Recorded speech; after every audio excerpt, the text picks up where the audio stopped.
Halo semuanya, perkenalkan saya Sina Kasih Lupenda Pasaribu dengan NIM 2892350083. Pada saat ini saya ingin mempresentasikan proyek video UTS saya dengan judul Struktur Modal dan Kebijakan Dividen, di mana matkul tersebut yaitu Pasar Uang dan Modal, dan dosennya ialah Bapak Sugeng Prayatna. Nah, selanjutnya mari kita membahas mengenai struktur modal dan kebijakan dividen. Struktur modal dan kebijakan. Struktur modal merupakan baruan proporsi pendanaan permanen jangka panjang perusahaan yang diwakili oleh utang, saham referen, dan ekuitas saham biasa. Struktur modal adalah fungsi pendanaan yang harus dibuat oleh manajemen dalam rangka pembiayaan investasi untuk mendukung kinerja dan operasional perusahaan. Kebijakan dividen merupakan salah satu keputusan penting dalam perusahaan yang melibatkan dua kepentingan yang berbeda, yaitu pihak pertama pemegang saham dan pihak kedua perusahaan itu sendiri yang diwakili oleh manajemen perusahaan. Selanjutnya ada pengertian struktur modal dan kebijakan dividen. Yang pertama ada pengertian struktur modal, yang dimana menurut ahli keuangan IM Pandey, struktur modal atau capital structure mengacu pada kecampuran sumber dana jangka panjang seperti surat utang, utang jangka panjang, modal saham preferensi, dan modal saham ekuitas termasuk cadangan dan surplus. Adapun ahli keuangan John C. Hampton menyatakan bahwa struktur modal adalah kombinasi dari efek hutang dan ekuitas yang terdiri dari pembiayaan aset perusahaan. Pengertian lainnya yaitu struktur modal adalah pertimbangan atau perbandingan antara modal sendiri dengan modal asing. Dalam pengertian ini, modal sendiri adalah ditahan dan kepemilikan perusahaan, sedangkan modal asing berupa jangka pendek maupun jangka panjang. Nah, adapun kebijakan dividen menurut Sutrisno pada tahun 2017, kebijakan dividen adalah kebijakan manajemen atas laba yang diperoleh perusahaan selama satu periode akan dibagi semua atau dibagi sebagian untuk dividen dan sebagian lagi tidak dibagi dalam bentuk laba ditahan. Sedangkan menurut Sartono pada tahun 2010, kebijakan dividen adalah keputusan apakah laba yang diperoleh perusahaan akan dibagikan kepada pemegang saham sebagai dividen atau akan ditahan dalam bentuk laba ditahan guna pembiayaan investasi di masa datang. Nah, adapun teori-teori struktur modal, yaitu yang pertama ada De-Modigliani-Miller Model. Teori ini menunjukkan kemungkinan munculnya proses arbitrage yang akan membuat harga saham atau menilai perusahaan yang tidak menggunakan hutang maupun menggunakan hutang. Akhirnya sama. Modigliani dan Miller berpendapat bahwa dalam keadaan pasar sempurna, maka penggunaan hutang adalah tidak relevan dengan nilai perusahaan. Namun, studi MM didasarkan pada jumlah asumsi yang tidak realistis. Antara lain tidak ada biaya broker atau pialang, tidak ada pajak, tidak ada biaya kebangkrutan, para investor dapat meminjam dengan tingkat suku bunga yang sama dengan perusahaan. Semua investor mempunyai informasi yang sama seperti manajemen mengenai peluang investasi perusahaan pada masa mendatang. EBIT tidak dipengaruhi oleh penggunaan hutang. Yang kedua, the trade-off model. Model trade-off mengasumsikan bahwa struktur modal perusahaan merupakan trade-off dari keuntungan pajak dengan menggunakan utang dengan biaya yang akan timbul sebagai akibat penggunaan utang tersebut. Esensi trade-off teori dalam struktur modal adalah menyimbangkan manfaat dan pengorbanan yang timbul sebagai akibat penggunaan hutang. Sejauh manfaat lebih besar, tambahan utang masih diperkenankan. Apabila pengorbanan karena penggunaan hutang dan sudah lebih besar, maka tambahan hutang sudah tidak diperbolehkan. Trade-off teori telah mempertimbangkan berbagai faktor seperti corporate tax, biaya kebangkrutan, dan personal tax dalam menjelaskan mengapa suatu perusahaan memilih struktur modal tertentu. Yang ketiga, the pecking order theory. Teori ini menjelaskan mengapa perusahaan akan menentukan hierarki sumber dana yang paling disukai. Secara ringkas, teori tersebut menyatakan bahwa yang pertama, perusahaan menyukai internal financing atau pendanaan dari hasil operasi perusahaan. Yang kedua, perusahaan mencoba menyesuaikan rasio pembagian dividen yang ditargetkan dengan berusaha menghindari perubahan pembayaran dividen secara gratis. Dan terakhir, kebijakan dividen yang relatif segan untuk diubah serta dengan fluktuasi profitabilitas dan kesempatan investasi yang tidak bisa diduga, mengakibatkan bahwa dana hasil operasi kadang-kadang melebihi kebutuhan dana untuk investasi. Meskipun pada kesempatan yang lain mungkin kurang, apabila dana hasil operasi kurang dari kebutuhan investasi, maka perusahaan akan mengurangi saldo kas atau menjual sekuritas, sekuritas yang dimiliki. Yang kelima, agensi teori.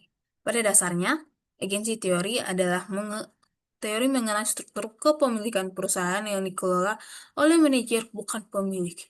Berdasarkan kenyataan bahwa manajer profesional bukan agen yang sempurna dari pemilik perusahaan, dengan demikian belum tentu selalu bertindak untuk kepentingan pemilik. Dengan kata lain, manajer sebagai manusia rasional dalam pengambilan keputusan perusahaan untuk memaksimalkan kepuasan dirinya sendiri. Adapun Jensen dan Meckling tahun 1976 dalam Weston Complaint pada tahun 1996 menyatakan bahwa masalah dengan masalah keagenan berhubungan dengan penggunaan ekuitas eksternal.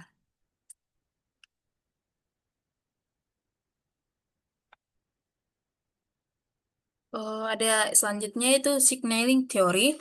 Isyarat atau signal adalah suatu tindakan yang diambil manajemen perusahaan yang memberi petunjuk bagi investor tentang bagaimana manajemen memandang prospek perusahaan.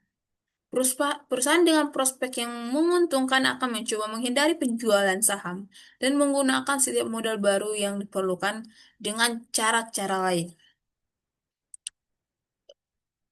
termasuk penggunaan hutang yang melebihi target struktur modal yang normal. Perusahaan dengan prospek yang kurang menguntungkan akan cenderung untuk menjual sahamnya, yang berarti mencari investor baru untuk berbagai kerugian.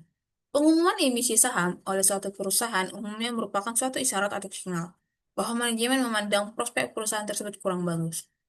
Selanjutnya, asymmetric information theory atau teori informasi tidak simetris.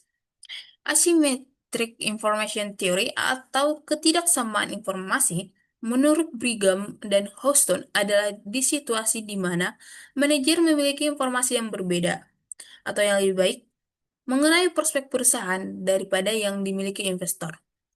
Ketidaksamaan informasi ini terjadi karena pihak manajemen mempunyai informasi yang lebih banyak daripada pemodal. Dengan demikian, pihak manajemen mungkin berpikir bahwa harga saham saat ini sedang overvalued atau terlalu mahal.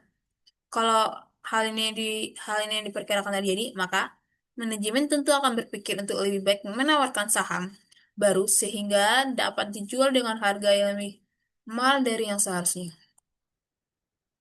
Adapun balancing theories. Balancing theories merupakan suatu kebijakan yang ditempuh oleh perusahaan untuk mencari dana tambahan dengan cara mencari pinjaman baik ke perbankan atau juga dengan menerbitkan obligasi atau bonds. Obligasi adalah sebuah surat berharga atau commercial paper yang mencantumkan nilai nominal, tingkat suku bunga, dan jangka waktu di mana itu dikeluarkan baik oleh perusahaan ataupun government untuk kemudian dijual kepada publik. Sehingga dapat disimpulkan bahwa menjual obligasi artinya berutang pada publik atau perusahaan melakukan penambahan long-term liabilities-nya. Maka, penerapan balancing theories juga memungkinkan diterapkan oleh suatu pemerintah adalah dengan cara melakukan pinjaman ke pihak asing, seperti pemerintah negara asing atau juga dari lembaga donatur internasional seperti World Bank, International Monetary Fund, Asian Development Bank, dan lain sebagainya. Nah, adapun teori-teori kebijakan dividen. Teori ini menurut Bridham dan Houston menyebutkan bahwa dalam teori kebijakan dividen terdapat tiga teori dari preferensi investor, yaitu yang pertama, dividen relevance theory. Dividen relevance theory adalah suatu teori yang menyatakan bahwa kebijakan dividen tidak mempunyai pengaruh, baik terhadap nilai perusahaan maupun biaya modalnya. Teori ini mengikuti pendapat Modigliani dan Miller yang menyatakan bahwa nilai suatu perusahaan tidak ditentukan oleh besar kecilnya dividen payout ratio, tetapi ditentukan oleh laba bersih sebelum pajak atau EBIT dan risiko bisnis. Yang kedua, bird in the hand theory. Bird in the hand theory adalah tingkat keuntungan yang disyaratkan akan naik apabila pembagian dividen dikurangi karena investor lebih yakin terhadap penerimaan dividen daripada kenaikan modal atau capital gain yang akan dihasilkan dari laba ditahan. Investor memandang bahwa satu burung di tangan lebih berharga daripada 1.000 burung di udara.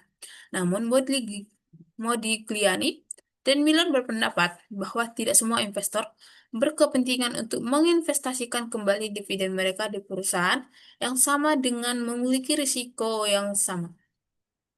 Oleh sebab itu, tingkat risiko pendapatan mereka di masa yang akan datang bukannya ditentukan oleh dividen payout ratio, tapi ditentukan oleh tingkat risiko investasi baru.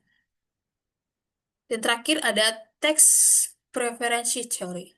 Tax preference theory adalah suatu teori yang menyatakan bahwa karena adanya pajak terhadap keuntungan dividen dan capital gains, maka para investor lebih menyukai capital gains karena dapat menunda pembayaran pajak. Nah, adapun faktor yang mempengaruhi struktur modal dan kebijakan dividen.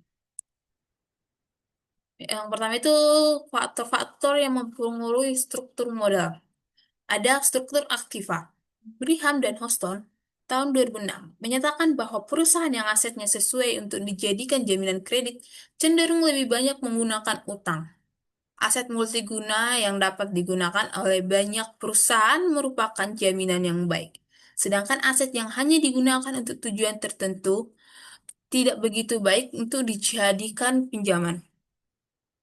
Karena itu, perusahaan real estate biasanya mempunyai leverage yang tinggi, sedangkan perusahaan yang terlibat dalam penelitian teknologi tidak demikian. Struktur aset diklasifikasikan menjadi dua bagian utama, atau Wi-Nah-Yuningsi tahun 2010. Yang pertama, aset lancar, meliputi kas, investasi jangka pandang, piutang misal, piutang dagang, persediaan, piutang penghasilan, dan serta perskort.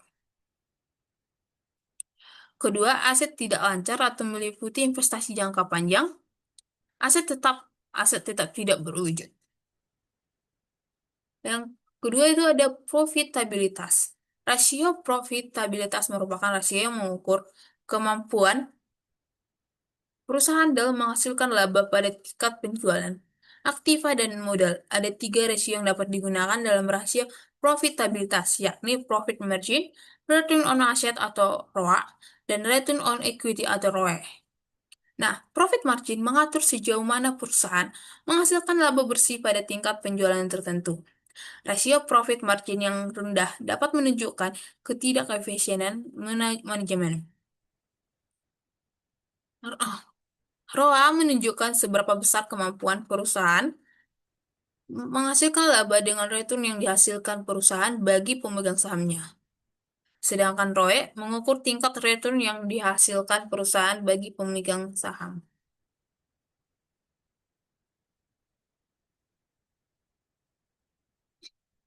Adapun ukuran perusahaan yaitu ukuran perusahaan menggambarkan besar kecilnya suatu perusahaan yang ditujukan pada total aset, jumlah penjualan, rata-rata penjualan dan rata-rata total aset atau Rianto 2001.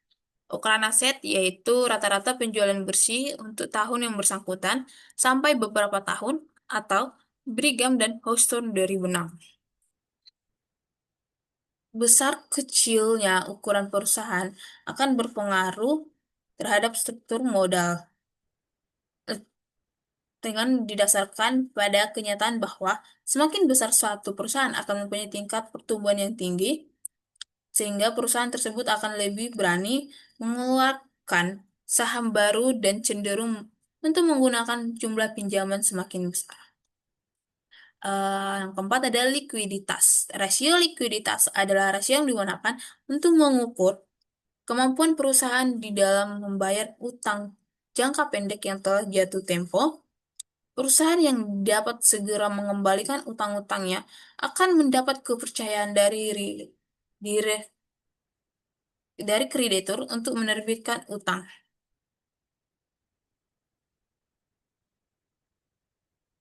dalam jumlah yang besar atau Rianto 2001. menyatakan bahwa kebutuhan dana untuk aktiva lancar pada prinsipnya dibiayai dengan kredit jangka pendek, sehingga semakin liquid suatu perusahaan, maka semakin tinggi penggunaan utangnya. Ada growth opportunity, yaitu perusahaan yang memiliki kesempatan atau peluang untuk bertumbuh atau mencapai tingkat pertumbuhan atau mengembangkan perusahaannya. Perusahaan dengan tingkat pertumbuhan yang tinggi lebih banyak membutuhkan dana di masa depan, terutama dana eksternal untuk memenuhi kebutuhan investasinya atau untuk memenuhi kebutuhan untuk membiayai pertumbuhannya atau Indra Jaya, Herlina, dan Setiada pada tahun 2011. Nah, perusahaan yang berpeluang untuk mencapai pertumbuhan yang tinggi pasti akan mendorong perusahaan untuk terus melakukan ekspansi usaha dan dana yang dibutuhkan pasti tidaklah sedikit. Dan kemungkinan dana internal yang dimiliki jumlahnya terbatas, sehingga akan memengaruhi keputusan struktur modal atau pendanaan suatu perusahaan. Nah, selanjutnya itu ada faktor yang mempengaruhi kebijakan dividen. Itu yang pertama, kondisi keuangan perusahaan, tingkat profitabilitas, likuiditas, dan kebutuhan modal perusahaan akan mempengaruhi kebijakan dividen. Perusahaan yang menghasilkan laba yang stabil dan memiliki cukup likuiditas mungkin lebih cenderung membayar dividen. Yang kedua, perencanaan investasi. Jika perusahaan memiliki peluang investasi yang menjanjikan dengan pengembalian yang tinggi, mereka mungkin memilih untuk menahan sebagian besar laba untuk mendanai proyek-proyek tersebut daripada membayarkan dividen tinggi. Yang keempat, preferensi pemegang saham. Preferensi pemegang saham, terutama pemegang saham mayoritas atau institusi besar, dapat mempengaruhi apakah perusahaan akan membayar dividen atau tidak. Posisi yang keempat ada posisi utang. Jumlah utang perusahaan juga mempengaruhi kebijakan dividen. Perusahaan dengan utang yang tinggi mungkin memilih untuk memprioritaskan pembayaran utang daripada membayar dividen. Dan kelima, ada siklus bisnis. Kondisi ekonomi dan siklus bisnis juga dapat mempengaruhi kebijakan dividen. Perusahaan mungkin lebih konservatif dalam pembayaran dividen selama periode ketidakpastian ekonomi. Yang keenam ada tujuan pemegang saham. Perusahaan yang mungkin memiliki pemegang saham yang memiliki preferensi yang berbeda-beda terkait dengan dividen seperti pemegang saham pendapatan tetap yang menginginkan dividen yang stabil. Yang ketujuh, regulasi dan pajak. Peraturan dan pajak juga dapat mempengaruhi kebijakan dividen. Beberapa negara mungkin memberikan insentif untuk pajak pembayaran dividen, sementara yang lain mungkin memberlakukan pajak lebih tinggi. Persaingan industri kebijakan dividen juga dapat dipengaruhi oleh praktik industri. Perusahaan cenderung mengikuti tren industri mereka dalam hal pembayaran dividen. Dan terakhir ada strategi manajemen, preferensi dan pendangan manajemen terhadap penggunaan laba perusahaan dapat mempengaruhi kebijakan dividen. Nah, kombinasi faktor-faktor ini akan berperan dalam bentuk kebijakan dividen suatu perusahaan dan keputusan akhirnya akan mempertimbangkan kepentingan perusahaan dan pemegang sahamnya. Nah, komponen-komponen struktur modal. Yang pertama ada modal asing. Modal asing atau utang adalah modal yang berasal dari luar perusahaan yang sifatnya sementara bekerja di dalam perusahaan dan bagi perusahaan yang bersangkutan modal tersebut merupakan hutang yang pada saatnya harus dibayar kembali. Dalam pengambilan keputusan akan penggunaan utang ini harus mempertimbangkan besarnya biaya tetap yang muncul dari utang berupa bunga yang akan menyebabkan semakin meningkatnya leverage keuangan, dan semakin tidak pastinya tingkat pengembalian bagi para pemegang saham biasa. Modal asing dibagi menjadi dua jenis, yaitu yang pertama ada utang jangka pendek atau short term debt. Utang jangka pendek adalah modal asing yang jangka waktunya paling lama 1 tahun. Sebagian besar utang jangka pendek terdiri dari kredit perdagangan, yaitu kredit yang diberlakukan untuk dapat menyelenggarakan usahanya. Dan kedua ada utang jangka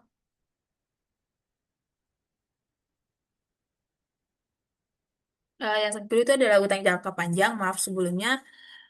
Sebetulnya saya salah memasukkan dan ini ada 2 kali. Yang dimana utang jangka panjang itu bisa lebih dari 10 tahun dan biasanya itu untuk eh, seperti bangunan atau pinjaman bank atau kredit eh, kredit mobil atau motor dan lainnya yang memungkinkan krediturnya bisa lebih dari 2 tahun. Nah, Ada modal sendiri, yang dimana modal sendiri atau ekuitas pada dasarnya adalah modal yang berasal dari pemilik perusahaan dan tertanam di dalam perusahaan untuk waktu yang tidak tertentu lamanya. Modal sendiri diharapkan tetap berada dalam perusahaan untuk jangka waktu yang tidak terbatas, sedangkan modal pinjaman memiliki jatuh tempo.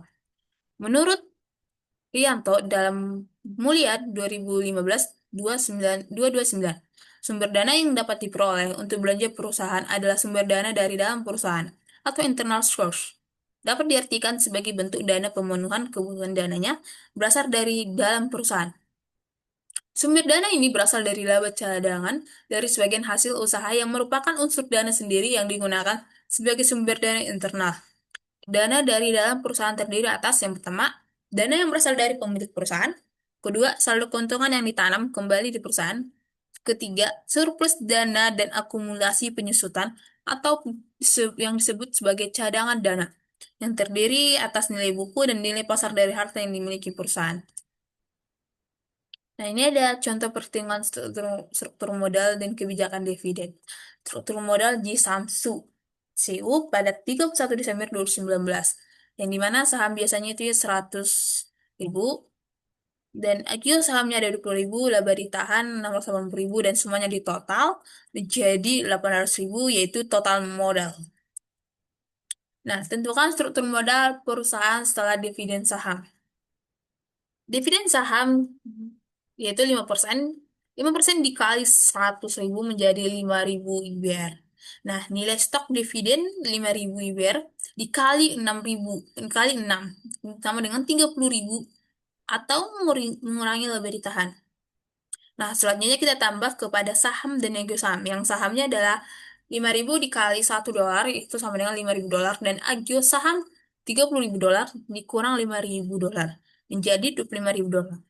Nah, struktur modal Samsung setelah stok dividen yaitu saham biasa 1.000 IBR ditambah 100 IBR ditambah 5.000 IBR menjadi 105 IBR.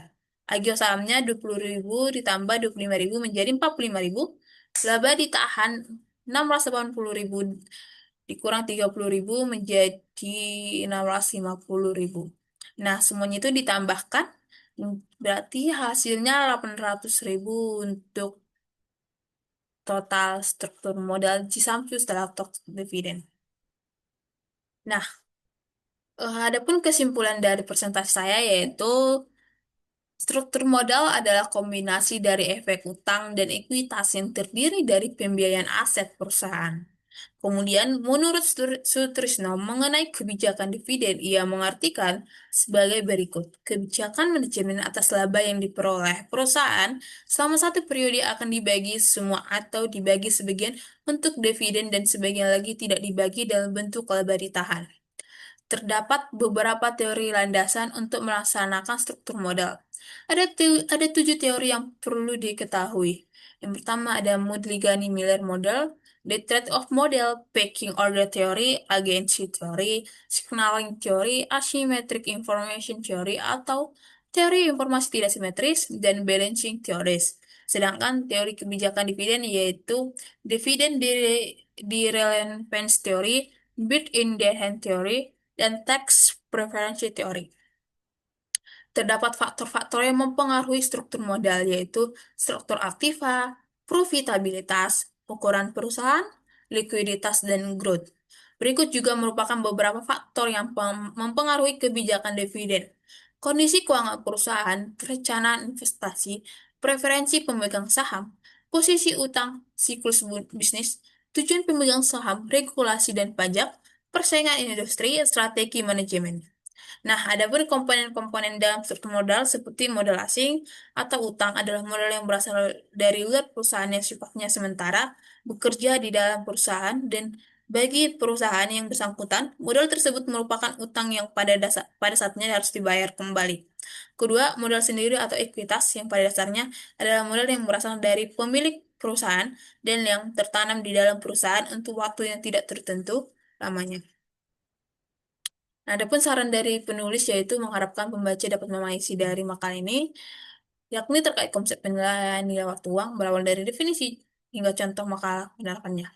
Penulis sangat menyadari bahwa bahasanya makalah ini memiliki banyak kekurangan serta jauh dari kata sempurna. Tentunya saya akan terus menyempurnakan makalah dengan mengacu pada sumber-sumber yang dapat dijelaskan kemudian oleh karya itu penulis sangat mengharapkan kritik dan saran yang membangun atas perkataan. Oke, teman-teman, sekian dari hasil presentasi saya. Apabila kosakata saya itu penyebutan saya kurang enak didengar dan terlihat dan terdengar berlibet, saya mohon maaf. Sekian dan terima kasih.